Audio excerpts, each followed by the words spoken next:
this is the Smittybilt bracket all connected up. So you have these two angle brackets, one over here and one over here. And you need to angle them down just like that. And for me, I'm not sure if you can see that, but I had to cut an angle off of there. You see that? Because the Smittybilt slant bracket was in the way of where I wanted to mount these. I wanted it down at the lowest one, and so I just had to snip off a corner of those to get it to go on there. And these pins I mounted on there. As you can see, it's a nut in the back with a washer, then a washer on the other side, and then the thinner nut on this side. And the end with the hole in there is on this end. So you see that hole right there? It's on the outside.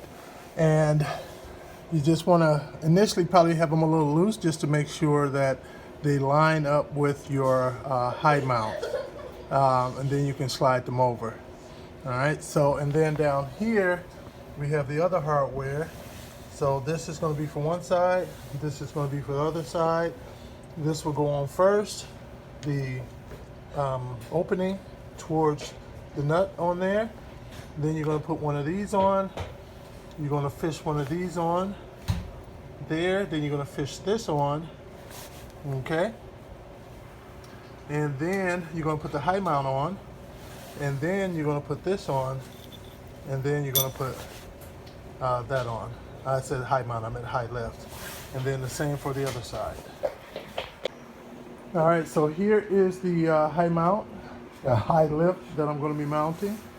All right, and I'll put the link on there as far as which one I end up getting. I think I paid like $100, $109 for it. And so it's going to be mounted up on here. And so we'll get started on getting that mounted.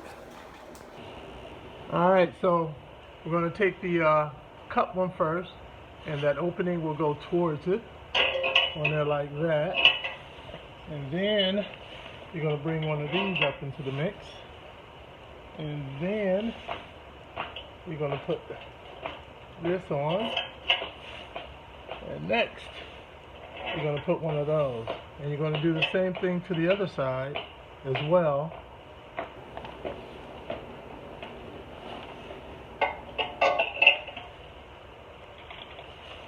And you're going to have that.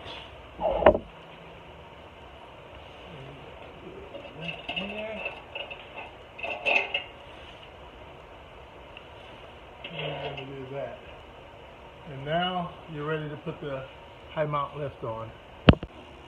Alright, so you're going to take your lift. You want your handle in the upward position. You're going to try to put it in the best position that you want it, whether you want one side further over, you want it kind of centered. Mine is going to be somewhat centered but not completely centered. And I've already determined where my points of sliding on is at, right there. See that? And now you'll put one of those on, and you'll screw that in.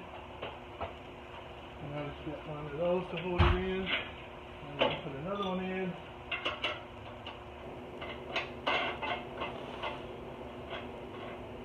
And then once you get these all the way in, you want to tighten them down real nice and tight, because you don't want it rattling around.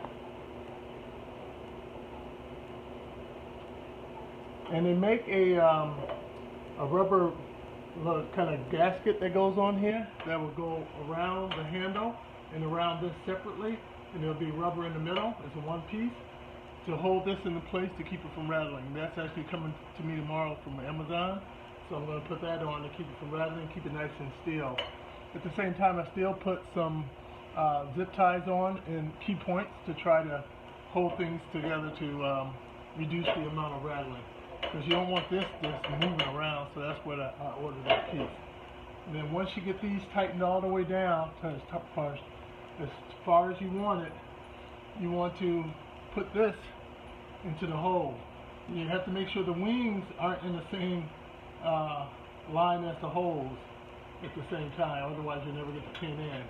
And once you put the pin in, drop that on, and you're done. This is to help make sure that this doesn't back out as you're riding down the road bouncing, because you definitely don't want that. But first, make sure it's nice and tight before you do that, and then that's kind of it for putting on your high lift.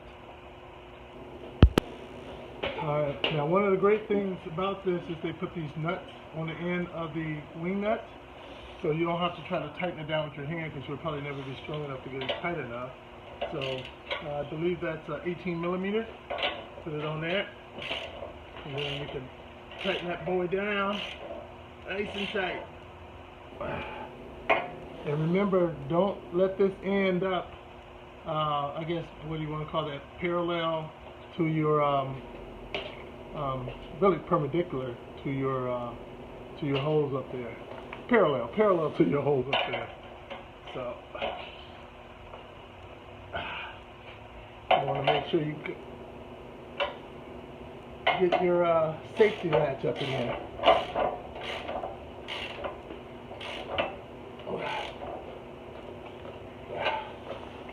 And there we go. Now I can go ahead and put these in.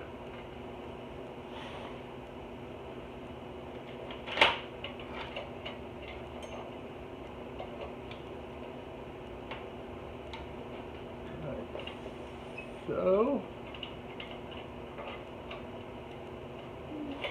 alright, and remember, I'm waiting for that, so I'm not going to drive it tonight with that loose. I'll wait till that part comes. I don't want to put zip ties all over the place.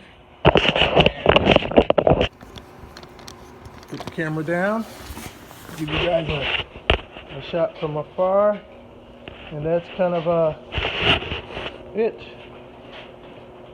Alright, if you guys like that, hit the like button over there in the corner, and why don't you go ahead and hit the subscribe button as well. I have other videos, how-tos out there for the Jeep Wrangler, and so hopefully you guys will catch some of the others. Thanks a lot for joining.